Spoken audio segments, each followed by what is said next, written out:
News release. Friday, June 23, 2023. New approach could provide insights into cancer progression and treatment response, leading to more precise therapies. Using 3D models of ovarian cancer tumors, scientists found differences in gene activity based on where a cell is in a tumor, demonstrating how a cell's location and environment in a cancerous tumor can strongly influence which genes are active and the cell's role in the cancer's biology. More specifically, the team co-led by researchers at the National Center for Advancing Translational Sciences (NCATS), part of the National Institutes of Health, showed that gene activity in cells at or near a tumor's surface differed from that of cells closer to the tumor center. The approach pairs the use of a technology to reveal the genetic activity of single cells within a tumor with fluorescent dyes that spread into tumors. The work could allow researchers to study how the same diseases can vary in people and progress differently. This research could help clinicians identify treatment strategies focused on specific areas in tumors, which could lead to better therapies for cancers and other diseases. The team reported its results June 21 in Cell Systems. It's commonly accepted that a cell's location and surrounding environment influence the cell's identity, said Craig Thomas, Ph.D., a translational scientist at NCATS. Two cells can be genetically identical but have different cellular identities, meaning different genes are turned on because of their location and environment. Our goal was to establish a straightforward method to study this concept in multiple settings. The new system, called segmentation by exogenous perfusion, or SEEP, takes advantage of a dye that diffuses into cells throughout a tumor at a definable rate. Measuring how much dye gets into individual tumor cells provides information on the cell's location and specifically its access to the outside environment. Using computational methods, the researchers linked this information to cells' gene activity, allowing the scientists to connect the cells' identities with their location.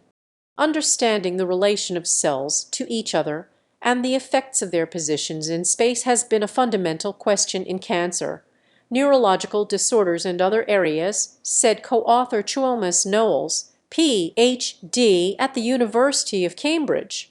Researchers used 3 types of 3D laboratory models, spheroids, organoids, and mouse models created from human ovarian cancer cells. Spheroids are 3D clusters of cells grown in a lab dish that can mimic some traits of organs and tissues. Organoids, also grown in a dish, are more complex, 3D models that more closely mimic organ and tissue function and structure. In the mouse models, researchers implanted human ovarian cancer cells to form tumors. It's critical to understand that not every cell in a tumor will be exposed to a drug in the same way, Knowles said. A cancer drug might kill the cells on the surface of a tumor, but the cells in the middle are different and affected differently. That's likely contributing to why some therapies fail. The SEEP method revealed that tumor cells near the tumor surface were more likely to undergo cell division than cells closer to the tumor center. Cells on the surface of tumors also turn on genes to protect them from immune system responses. Not surprisingly, these gene responses are linked to how the tumor hides from the body's immune defenses. Researchers were surprised at the differences in gene activity between cells on or near the surface and those farther inside the ovarian cancer tumor models. The findings could help scientists better understand how tumors are structured. Such information could lead to improved treatments. One possible cancer treatment method could be to target cells likely to be affected in different areas of tumors.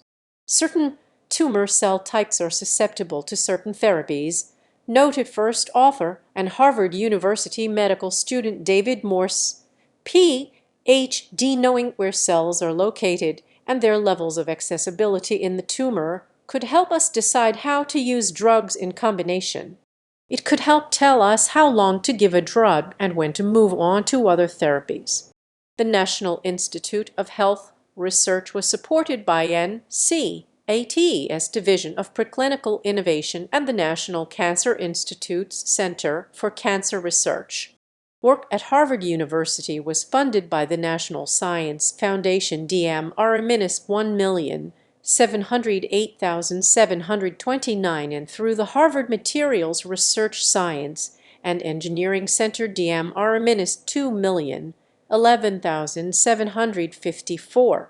The research at Cambridge University was supported by the Biotechnology and Biological Sciences Research Council, the Newman Foundation, the Wellcome Trust, and the European Research Council under the European Union's 7th Framework Programme F7/2007-2013 through the European Research Council Grant Vice Prod Agreement No.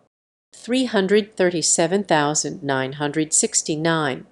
There also was support by the National Institute of Health, Oxford Cambridge Scholars Program, and the Certara Biomedical Research Scholarship. About the National Center for Advancing Translational Sciences NCATS conducts and supports research on the science and operation of translation of the process by which interventions to improve health are developed and implemented to allow more treatments to get to more patients more quickly.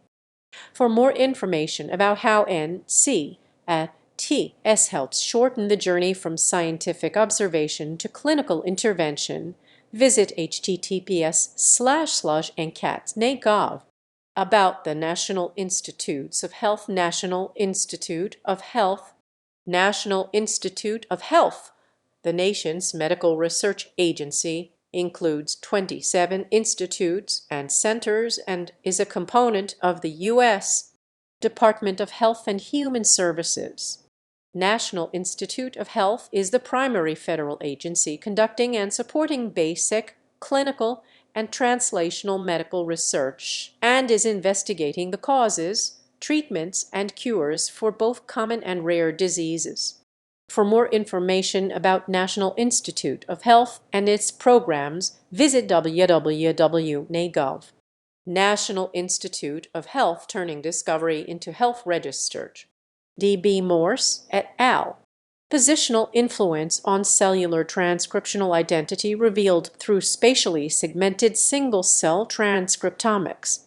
Cell Systems DOI https://joy.org/10.1016/jcells 2023.53